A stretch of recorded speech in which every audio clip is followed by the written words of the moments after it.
Would you get more benefit out of an educational event, a holiday event, or a dance marathon right now? Well, let's find out. Hello everybody, and welcome back to another episode of ZoukNerds. In this episode, we will continue the conversation talking about different types of events and whether an educational, a holiday, or a dance marathon fits you right now. So, let's go.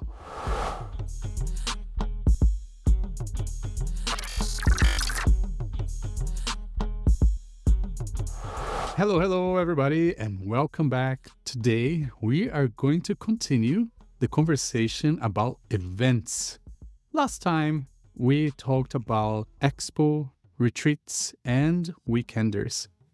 But today, we're going to dive into other type of events. If you didn't watch or listen to the last episode, we highly recommend you to do that. So then it will make a little bit more sense as we discuss today the educational events, the holidays, and the marathon. By the way, my name is Alisson Sanji, and I'm very happy to be back with you guys here today, as well as our co-hosts for ZoukNerds. We have our co-host Gui Prada. Hello, Gui. Hello, everybody. How's everyone doing? And the beautiful Adayl Iost. Hi, humans. How are you doing today? Very, very good, G. Very yummy. So let's talk about this. What is the difference between the expo, the retreat, the weekenders, when we're talking in the context of events versus an educational, holiday, or a marathon? I'm going to start by saying that the educational one of the things that really differences the expo and the educational for me is the amount of classes, the amount of rooms, and the amount of teachers.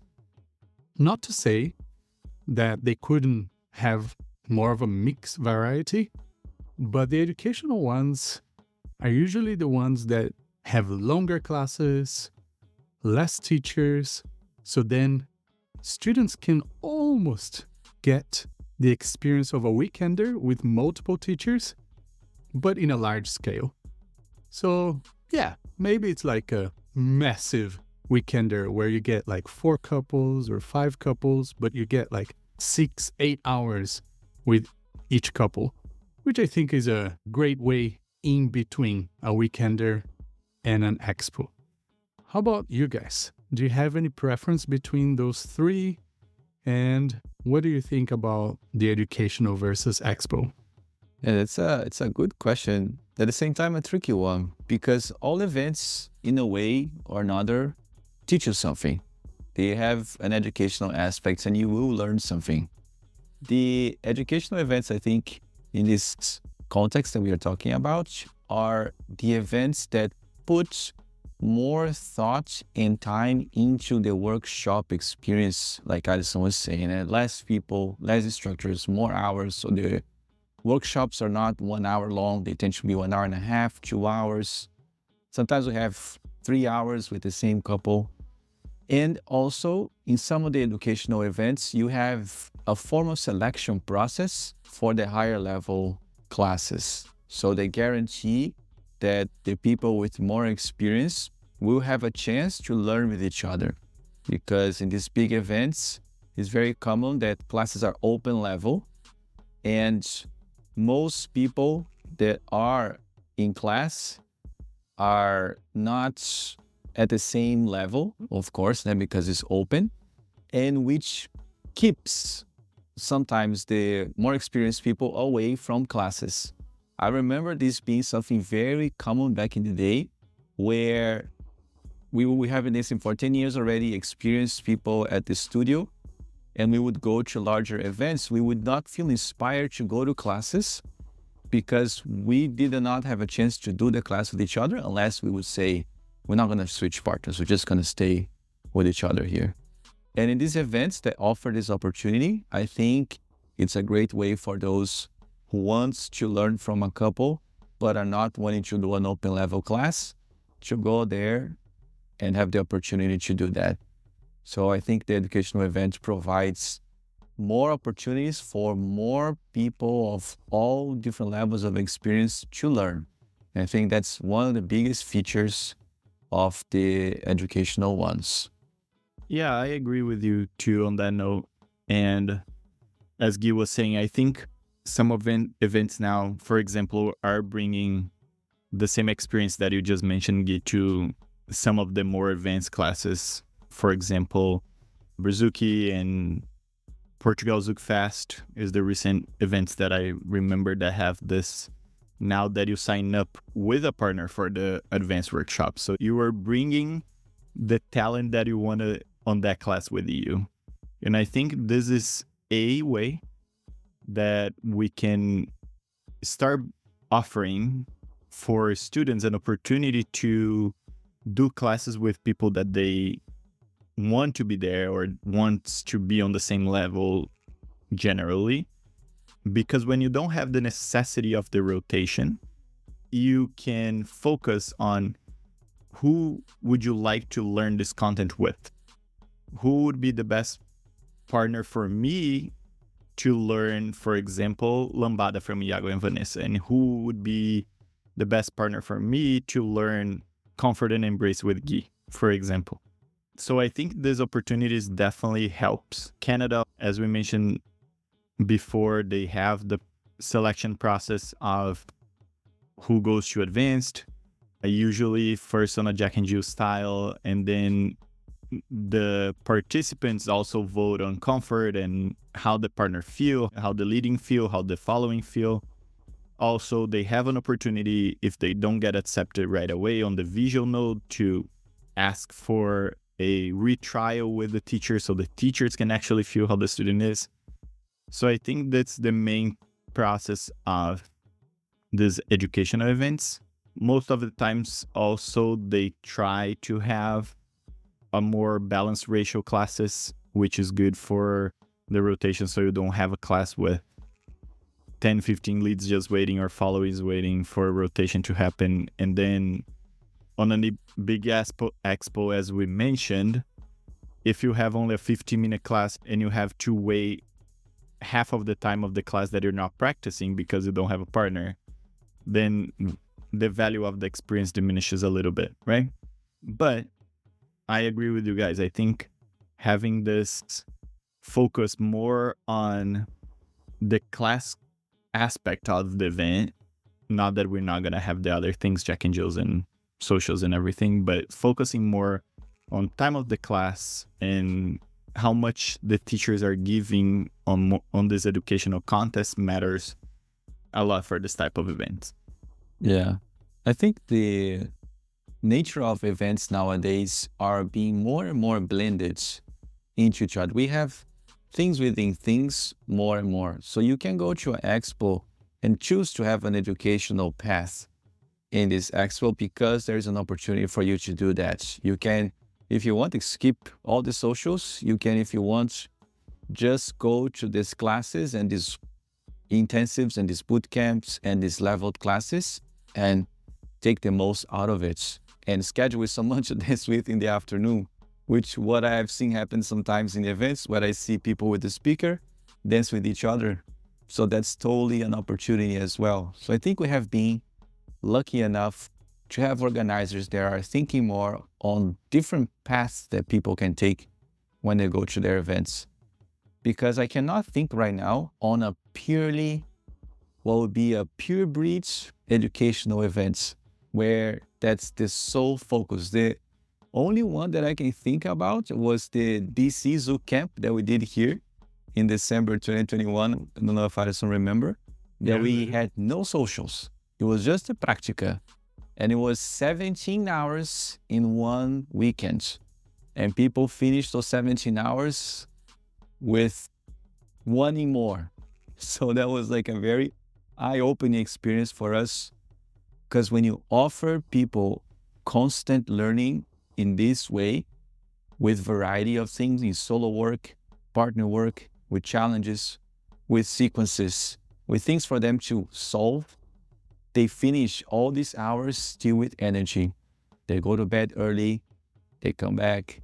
So I think this is the only one that I can think about that was solely with the purpose of let's teach you a bunch of things, let's learn a bunch of things together. Don't know if you can think of other ones. Not necessarily.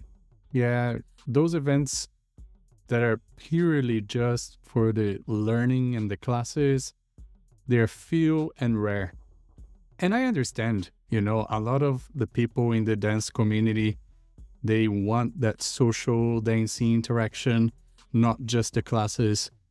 But I would call these educational versions that you're talking about more like a training intensive weekender, almost. It wouldn't be a large event. It would be just like we can even imagine and inspire ourselves to create a ZoukNerds training weekender. Imagine that. Wouldn't that be amazing? To have people who are there really to take notes, to look at not graph about dancing, but to look at graphics, diagrams, and things that we sometimes in a private lesson will grab a pen and paper on iPad and just draw, okay, this is the solchinho, this is the lateral. If you do this, this happens, and this is the angle of your body. So that would be absolutely amazing. But in the context of expo and educational, I think there's just more focus on the learning experience rather than the taste experience. And even as a dancer on the social dance floor, not really thinking as a teacher, I feel that there is a difference in the social dancing because I feel like everyone is just really trying to do their best to connect with each other versus trying to impress or being in their head about, I need to dance with so many people and I need to do something to show that I know what I know.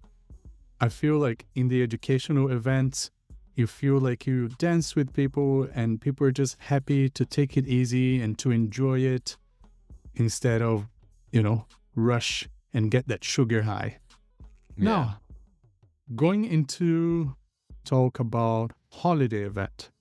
And when we talk about this, we're not really talking about an event that is not connected to any of the ones before.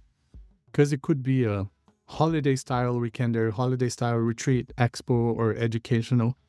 But when we're talking about the holiday one, we're talking about more the experience being somewhere like, let's say, Croatia, Mexico, somewhere where it's famous as a holiday destination for people to really have fun, get to know the locations, and sometimes even in the schedule, there is like boat tours or mountain tours, day on the beach, social by the water and things like that. A good example of events that we can think of right now would be like events in Mexico, like the ZoukMX and the Zouk Time in Croatia that are famous for being that, as well as educational because they have great teachers and sometimes they have other programs before or after the main event. But yeah, what do you guys think about the holiday events? I think I see the holiday as, how can I explain that? Not it's not a retreat, but it has some of the same principles as a retreat. You go somewhere else, somewhere pretty, somewhere nice. Normally it's a beach involved, somewhere hot, somewhere sunny. And you enjoy being around people for a longer period of time. And you have other activities. But I think that the holiday events, they have more of the party components attached to it. You have more opportunities to party and to dance in all these various locations and sometimes in scenic locations. Because the Croatia events, you don't dance in multiple locations, you dance in one rooftop, but it's very scenic, it's very beautiful. You have this amazing sunsets, you have the ocean, you have the sea that you can look at, and you have the aspect of party all day long practically during 2 weeks. So it's 14 days straight, almost non-stop. And then have ZoukMX, which I think is 20 days or something. So people go there more for the experience of being in that place and be able to go out and see the other things and see what nature has to offer and party like a lot than anything else. So it's really like a holiday. You are taking a vacation and you decided to go dance. You decided it's going to be a dancing vacation. I'm going to go to Greece, I'm going to go to Mexico, and I'm just going to do that, you know? So for example, someone could do their own holiday events in the end of the year in Brazil, where they can stay there for a month and jump from festival to festival. And in the meantime, go to the beach, go to see all these things so they can make their own holiday events around all those expo events that we have happening in Brazil in the end of the year / beginning of the year. I think another component about this is that people have less pressure to actually get to the party or get to the social. They'll spend time with friends, spend time at the beach, show up to the social, grab a drink and talk to people because it's a more chill experience versus an educational or an expo, which like there's a certain time that you know you have to go to the social and get as many dances as possible because you have to wake up super early to go to the classes and things like that. So it's a more chill vibe experience overall. Yeah, it's less infected by FOMO, I think. Yeah, I agree with you guys, even though I never been to any one of those. But I think you guys are right on the point. It's more for us like a destination event than like a expo or education event, right? You're going for the opportunity of being on that place for multiple days and not necessarily just a weekend, and spending that time with friends that usually you just get an Airbnb together and you're just there and having fun and enjoying the time with people and get to know the food scene and trying to find as many ice creams / gelatos you can find on that place, Reggie. And Yes. it's definitely a different experience from educational and expo and even weekenders that, as you mentioned, I think there's this ability of exploring the space. You don't have to rush to the social. You don't have to rush to a class. Not that you don't have to rush, sorry. You should be there for the classes and socials. But I think you can schedule yourself more around the things so you can actually enjoy the place. You can actually enjoy the country that you are in. You can go around the city on times that you don't have a class, that times the social didn't start it yet, because of this spread out time that you have throughout the event. My dream is that we have a vacation-like event in Japan, where it's all about food. We dance sometimes. We have a couple socials, but the main goal is that we go all together to eat until we cannot anymore. Because I think, for example, I heard that a lot of people go to Mexico, go to Tulum, go to Cancun because the food as well, like Adayl was saying. So it's a very important aspect of the holiday event is the destination that you are going is going to offer you all these other features.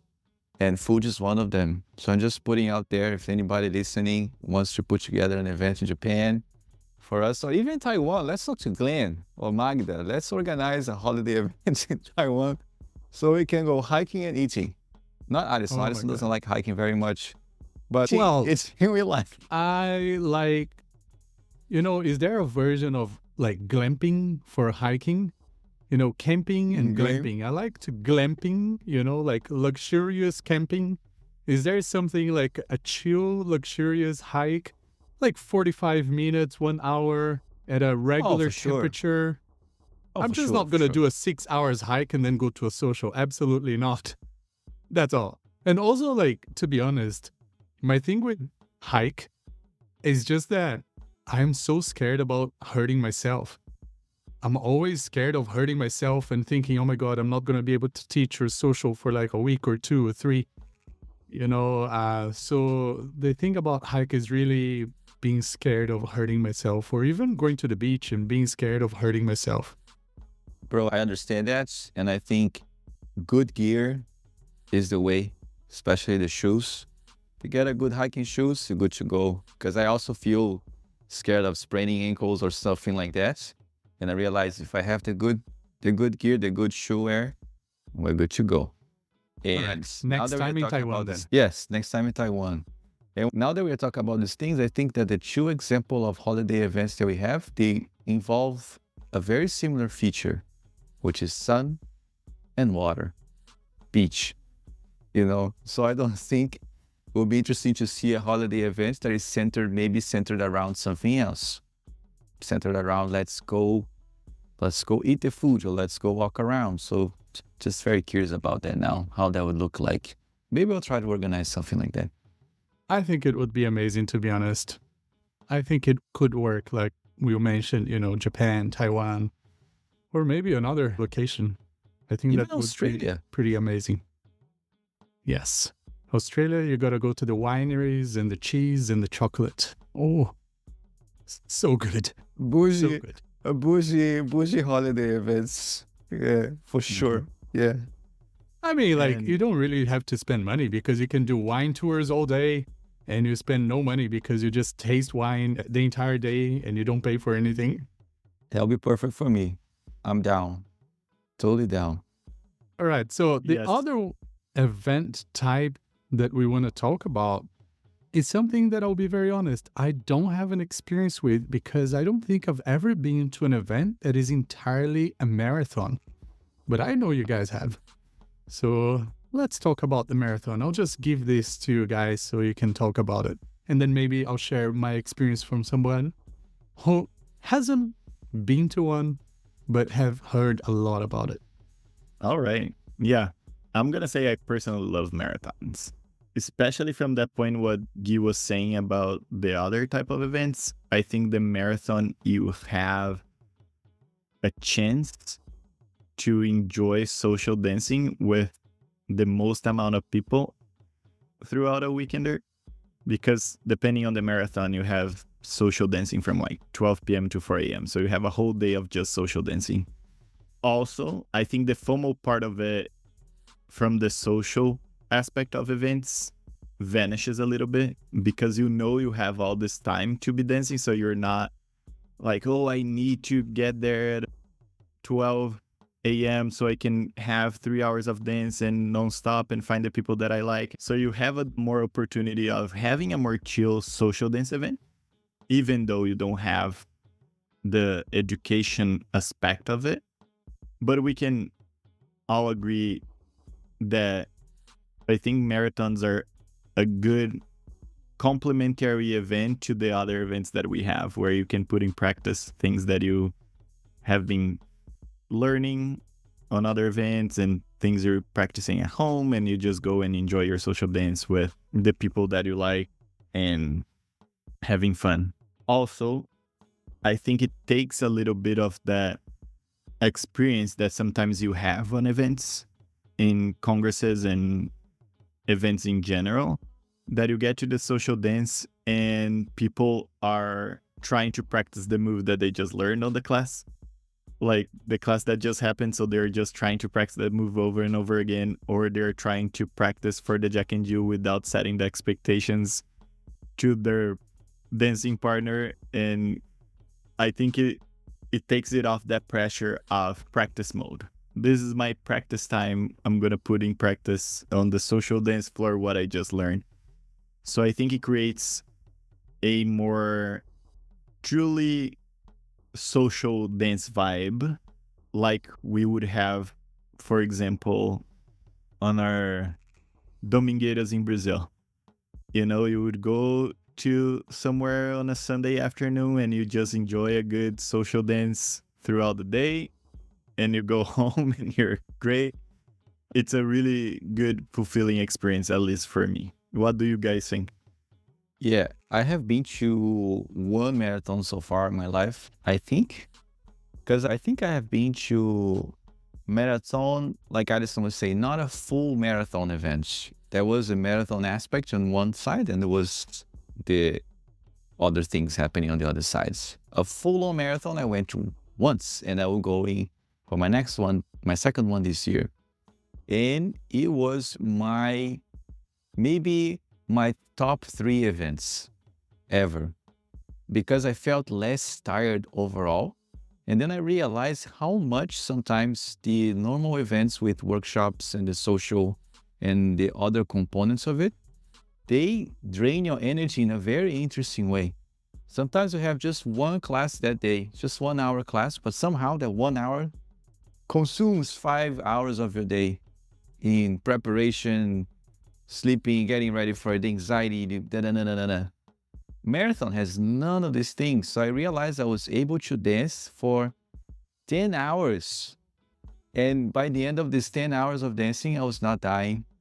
I was okay. I was happy, tired. I was not exhausted in the same way. And the marathon just gives you this opportunity to enjoy social dancing, I think, to its maximum power, because you don't have any other distraction around it. Like Adayl was saying, you don't have the movement of the workshop that you just learned. You're not thinking that you are losing times of sleep because you need to wake up because you want to take the class in the morning. So none of these distractions are there. So it was definitely one of my favorite events. The eating aspect of it was also very nice. It was the Eclipse Marathon that I went to, and Adayl did an incredible job with providing us food in a way that also made everything more healthy because we were not skipping meals. At least I saw me and all these other people were not skipping the meal because we had a time to eat and we had our vouchers. So we go, so people are eating, people are resting. So all of this made everything more magical. I think the DJs are engaged in a different way as well. But in the marathons, I noticed something that I think can be also another episode. We had even number of passes sold, leaders and followers. And still somehow we had more followers on the floor than leaders. And I would go to the restroom and I'd see all these leaders on the couch, like resting, dying. And I would go back to the room, all the followers were still there.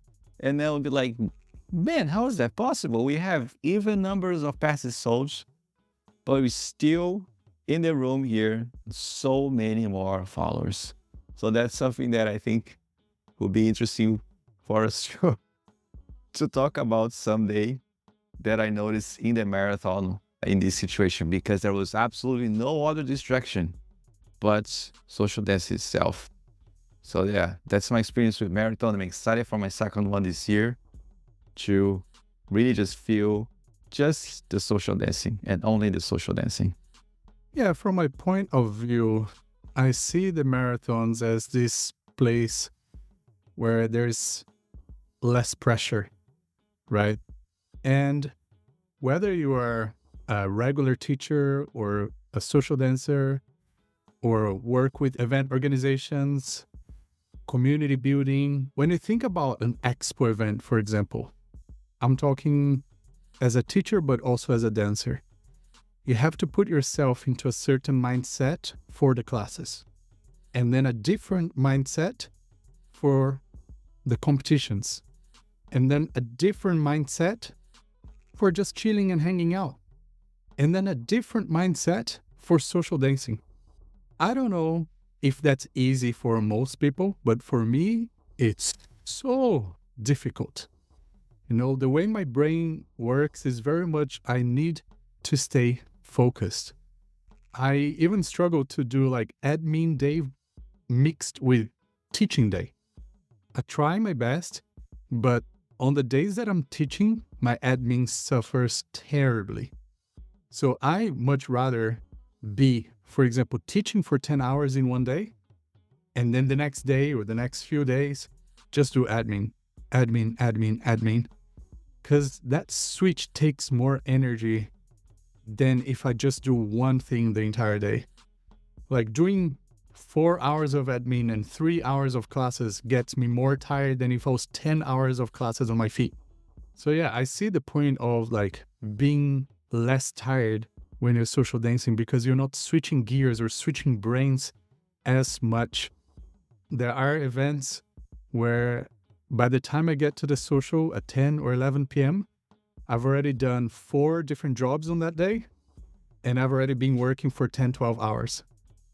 So I apologized for myself if, as an artist, sometimes I look like I'm tired and I want to go to bed, because that's exactly what I feel like. I've done 10 hours, 12 hours, and I've worked in 4 different jobs on that day. So it's hard, and that's why myself, I don't do many festivals, expos anymore. I did it when it was the right time for me, but I do less and less and less and less nowadays because, I think about the time efficiency in my life. When I was 20, I had the rest of my life ahead of me. That's how we think, that's how I was thinking. But now I'm 36 and I'm thinking, okay, how can I use my time wisely? How can I use my energy wisely week by week in the year? So I choose to do more weekenders and retreats and things like that. The other aspect that I think it's important to mention when we are discussing here is that the 3 of us, we teach regular weekly classes as well as weekends events. So there are times that if we do 3 weekends in a row, we don't have a single day off for 3-4 weeks, because there is the travel day, which is Thursday and Monday, and then we're back at home in our base, teaching maybe Monday, Tuesday, Wednesday, and then travel on Thursday, and the cycle repeats. So doing a weekender in that case for me is a much more enjoyable experience because I get fed with that energy from the students and I get to sleep more, spending more time and feeling more inspired and feeding that teacher mindset that I love so much, because teaching is like the biggest thing for me in my professional career as an artist.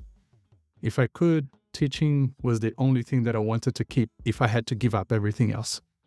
So yeah, I think this is quite an interesting thing when we're looking back at all of the other events that we talked about before, because I think the energy level is something that we also need to compare when we're talking about what would we recommend for a student or for a friend. What are they looking for? Are they looking to, replenish themselves energetically? Are they looking for feeding of new information and challenging their body and their brain in different ways? Are they looking for chill, no pressure, just relax and take day by day? Don't even schedule the entire week. Just wake up and think, am I going to class? Am I going to the beach? I think this Exactly. is one of the reasons why we really wanted to do this episode, to talk about how can we recommend and what would we recommend for people at different types of moment in their journey. Just a quick note on what Allison just said, that it's also important to stress out to attendees that remember that no matter what event you choose to go, you're also responsible for your own experience. If you're coming to the event with the expectation that the other people are going to make the event for you, that is going to be a hard burden to put on everyone else, right? And also, don't take other people's experience as the only consideration why you should attend an event or not, because we don't know the period of time that the person was going through. We don't know what was happening on their life, what happened on the event on that specific time and day, and what happened to that person. So gathering more information is definitely good. And also, if you really want to go to an event, having these experiences as a self-reflective moment, but also go and experience the event by yourself. Go see what it feels to you, not necessarily what only other people experience from it. Gui, what do you think? Yeah, this talks to a concept that I listened to and now I wrote it down, and it might be my next tattoo, where it says, we don't see things as they are, we see things as we are. Borrowing from this idea that Adayl was saying, that the experience of other people informing your experience might be something for you to be mindful of, because the experience of that person that went to this event, whatever kind, is their own. So listening to it with a big filter, even the things we talked about here, because at the end of the day, it's our experience at these events. At the end of the day, is like Adayl was saying too, go to the thing, experience for yourself, and see how it goes. Because sometimes when we start dancing, when we start social dancing, we join the community, we go by default. We go with this flow and we move by inertia. Everybody's going, I'm going to. I think this is the thing we have to do, we have to do. And then when we are at the event, we feel all the FOMOs. You want to do all the things. You want to go to all the classes, go to the social, listen to all the DJs over time. And then we can say this with our experience, because my experience is very similar to the one that Alisson is sharing for him. Over time, you start to realize the needs that you have for each particular moment, and it's okay to go with them. Like Adayl was saying, for you to be the owner of your own experience and choose what for you works best at each particular time. I know that's hard because of peer pressure sometimes too. And again, the FOMO elements, so peer pressure and FOMO elements, and you want to do all the things. But try to bring to yourself and see, for this moment in my life, I think a weekender works better because I want something smaller. I want to see how that teacher teaches. I want to see how that couple progresses, and then you go for that. I have right now, after these years, a process in which I feel in myself the need to recharge. So when I feel the need to recharge, I go for an event that I know is going to be social dance heavy. So social dancing is my recharging, then I go there. Moment in my life when I feel the need to learn. So I'm going to an event where it's going to be learn heavy. I went, for example, to a 20-hour-long boot camp in Germany once because I was desiring so much the learning, getting to, get some philosophical face slaps in the sense of, man, I've probably been teaching this in a way that is completely outdated. Let me see how people are doing this these days. So that's the idea, that you talk with yourself, see what is it that you want, and then you're going to find it, because there's so many opportunities now these days to learn Brazilian Zouk or any other dance really in so many different scenarios. Okay, so that's our suggestion here for you. I guess this must be very hard because we're here ZoukNerds. How can we miss a class? How can we miss a social? How can we miss a boot camp or something like that? We got to do everything. And whenever we were talking about it, I was just remembering a good friend of mine, Hermela, here from District Zouk from DC, who always says, "Oh my God, you guys, organizers, you just fuel up my entire day. I can't say no to anything." So yes, we understand that, but we just want to remind you, be a Zouk nerd, but spare the energy and the time for the things that are most important for you at that moment. And with that in mind, the most important thing in this moment is for us to actually let you guys go and go back to your lives, because we've spoke a lot and we've taken a lot of your day here. So thank you very much for being with us in another episode. Thank you, Guy. Thank you, Adayl. And we'll see you guys on the next one, where we're going to be discussing some more interesting topics of the dance community. So beijos, beijos, abraços, tchau!